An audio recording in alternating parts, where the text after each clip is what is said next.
Anong oras na? It's AP time and it's more fun in Araling Panglipunan. Ako si Ginoong Noel de Quiros mula sa Valenzuela National High School, ang iyong magiging gabay sa paglalakbay ukol sa makulay na kasaysayan ng Asya.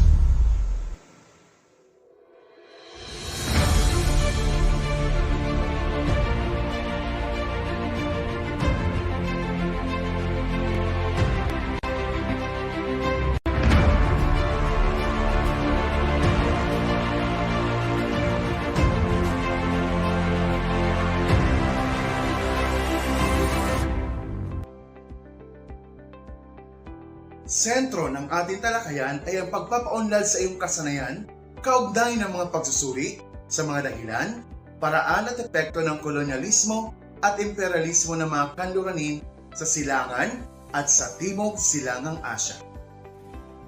Handa ka na bang matuto sa araw na ito? Mabuti kung ganon. Ihanda mo na ang iyong ballpen, papel at ang iyong self-learning module at sabay-sabay nating lakbayin ang makulay na kasaysayan ng Asya. Balikan muna natin ang inyong mga napag-aralan tungkol sa mga pangyayari na nagbigay daan sa imperialismong kanlurani. Magtatanong ako at bibigyan ko kayo ng 3 segundo para piliin ang tamang sagot at i-type sa ating comment box ang napili ninyong sagot. Okay? Handa na ba kayo? Para sa unang katanungan,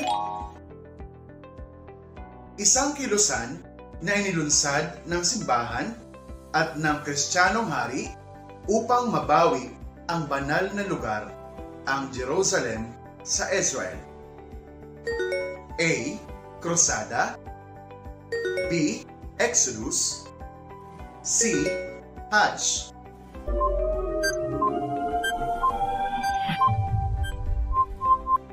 Kung ang sagot mo ay titik A, mahusay.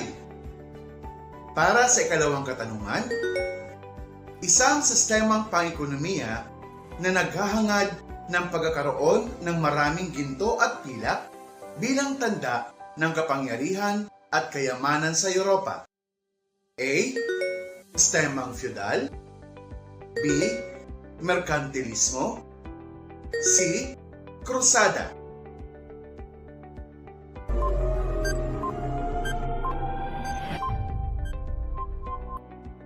Kung titik B ang iyong sagot, you got it right.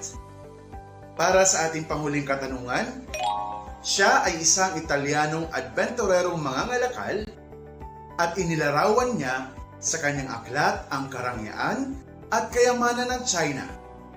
A. Marco Polo. B. Kublai Khan. C. Ferdinand Magellan.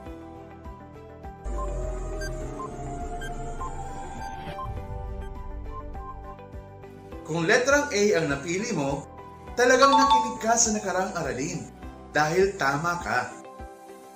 Ang galing talaga ng kabataang Valenzuelano. Sigurado ako na marami kang natutunan sa nakaraang aralin.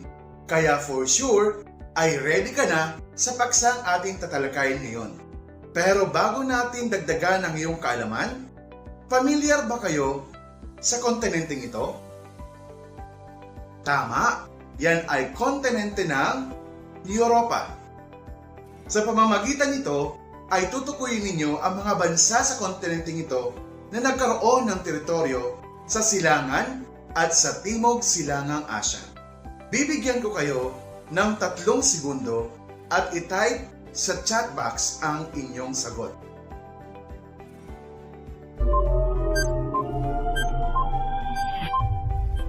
Kung ang sagot mo ay Portugal, Spain, Netherlands, France, at England, you got it right.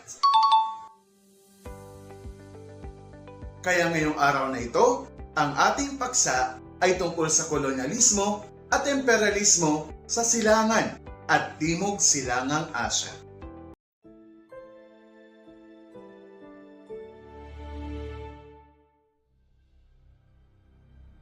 Noong unang panahon pa lamang, ay naging interesado na ang mga kanluranin na marating ang Asya dahil sa yamang taglay nito. Lalo pang napukaw ang interes sa mga kanluranin nang mabasa ang aklat ni Marco Polo. Siya ay isang Italianong adventurerong mangangalakal na taga Venice. Siya ay nanirahan sa China sa panahon ni Kublai Khan ng dinastiyang Yuan at itinalaga bilang tagapayo. Sa kanyang aklat na The Travels of Marco Polo, inilarawan niya ang karangyaan at kayamanan ng Asya, lalo na sa China. Bunga nito ay nabatid ng mga kanluranin ang karangyaan ng mga bansa sa silangang Asya. Bagamat maraming naghahangad na ito ay masakop, hindi gaanong naapektuhan ang silangang Asya dahil na rin sa matatag na pamahalaan ng mga bansa dito. Isa ang bansang Portugal sa mga kanluraning bansa na naghangad na magkaroon ng kolonya sa silangang Asya, partikular sa China. Nakuha nito ang daungan ng Macau sa China at ang Formosa o ang Taiwan sa kasalukuyan. Hindi nagtagal ay nilisan na din ng Portugal ang mga nabanggit na himpilan. Dumako naman tayo sa mga bansang nasakop ng mga kanluranin sa Timog Silangang Asya. Una, ang Pilipinas ay sinakop ng Espanya. Halos kabuuan ng Luzon at Visayas at ilang bahagi lamang ng Mindanao ang nasakop dahil sa matagumpay na pagkikipaglaban ng mga Muslim. Unang dumaong sa isla ng Umonhon, si Ferdinand Magellan, isang Portugis na naglayag para sa hari ng Espanya noong 16 ng Marso, taong 1521. Nabigo siyang masakop ang Pilipinas dahil sa napatay siya ng mga tauhan ni Lapu-Lapu sa labanan sa Mactan. Nagpadala ang hari ng Espanya ng iba pang maglalakbay na ang layunin ay masakop ang Pilipinas. Ang paglalakbay na pinamunuan ni Miguel Lopez de Legazpi ang nagtagumpay na masakop ang bansa sa pamamagitan ng pagkikipagsanduguan sa mga lokal na pinuno at paggamit ng dahas. Itinayo ang unang pamayanang Espanyol sa Cebu noong 27 ng Abril taong 1565 at mula dito ay sinakop din ang iba pa mga lupain tulad ng Maynila na itinuturing na pinakamagandang daungan at sentro ng kalakalan sa Asya. Nakatulong din sa pananakop ng mga Espanyol ang pagpapalaganap ng relihiyong Kristyanismo. Natuklasan din ng mga Espanyol ang karangyaan ng Pilipinas sa ginto, lalo na sa mga lugar sa Ilocos, Camarines, Cebu at Butuan sa Mindanao. Naisakatuparan ng mga Espanyol ang pananakop sa pamamagitan ng pagkikipagsanduguan sa mga lokal na pinuno at paggamit ng dahas. Sa puntong ito ay dumako naman tayo sa Indonesia. Ang mga bansang sumakop sa Indonesia ay ang Portugal, Netherlands at England. Nasakop ng Portugal ang Ternate sa Moluccas. Ang Moluccas ay tinatawag ding Maluku, kilala bilang Spice Island.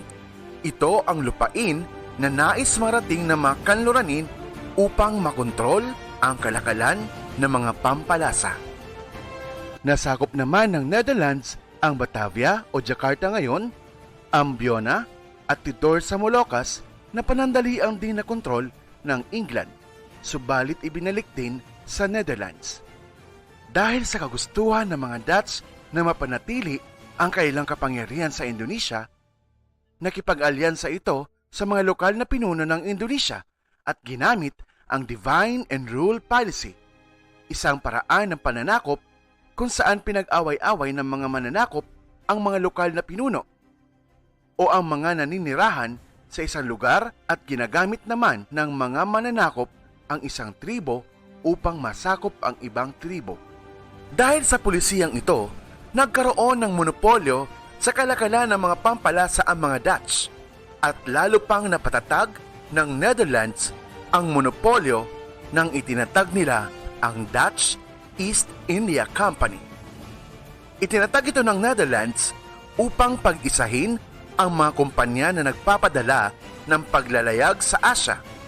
At dahil dito, nakontrol ng mga Dutch ang spice trade sa Timog Silangang Asya na nagpayaman sa bansang Netherlands.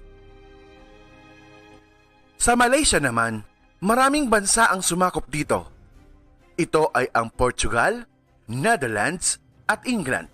Pangunahing layunin din ng mga bansang ito ang pagkontrol sa mga sentro ng kalakalan.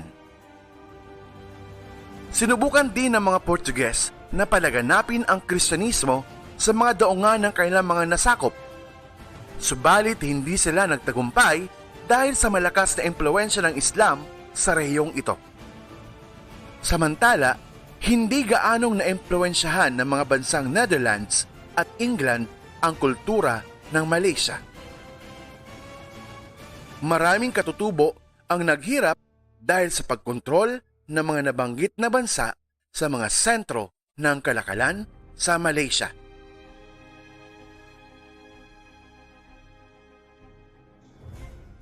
Sa puntong ito ay maliwanag na sa inyo kung ano ang naging papel ng imperialismo at kolonyalismo sa Asya, partikular sa Timog Silangan at Silangang Asya.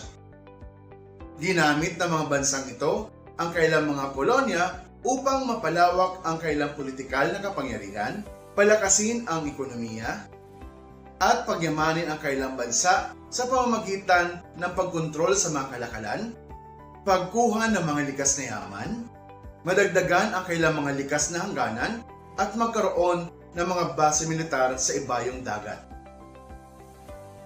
Tapos na ang ating talakayan, pero subukin muna natin ang iyong natutunan sa paksang tinilakay natin sa araw na ito bago tayo maghiwalay. May mga inihanda kong katanungan. Bibigyan ko kayo ng 5 segundo para piliin ang tamang sagot. Ready na ba ang lahat? Para sa unang katanungan, alin sa mga sumusunod na bansa ang sumakop sa Pilipinas? A. Portugal, B. Spain, C. Netherlands. Kung letrang B ang sagot mo, mahusay! Tama ka! Para sa ikalawang katanungan, anong lugar sa Indonesia ang kilala sa tawag na Spice Island? A. Ternate, B. Tidore, C. Moluccas, D. Amboyna. Kung letrang C ang sagot mo, magaling! Tama ka! Para sa ikatlong katanungan, ito ay isang paraan ng pananakop na kung saan pinag-aaway-away ng mga mananakop ang mga lokal na pinuno o mga naninirahan sa isang lugar. A. Divine and Rule Policy, B. Open Door Policy, C. Sanduguan, D. Sphere of Influence.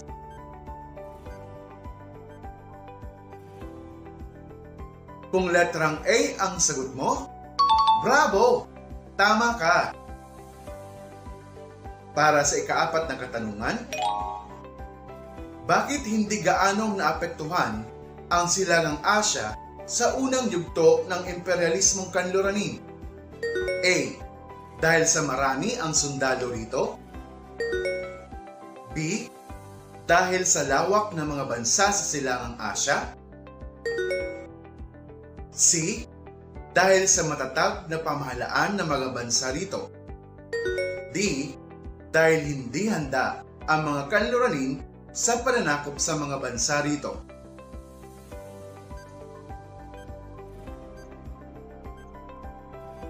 Kung ang sagot mo ay letrang C, Nax! Tama ka! Para sa huling katanungan, alin sa mga sumusunod na kanluraning bansa ang sumakop sa Indonesia? A. Portugal, Netherlands at England, B. England, Spain, at Portugal. C. Spain, France, at England. D. Portugal, Spain, at Netherlands.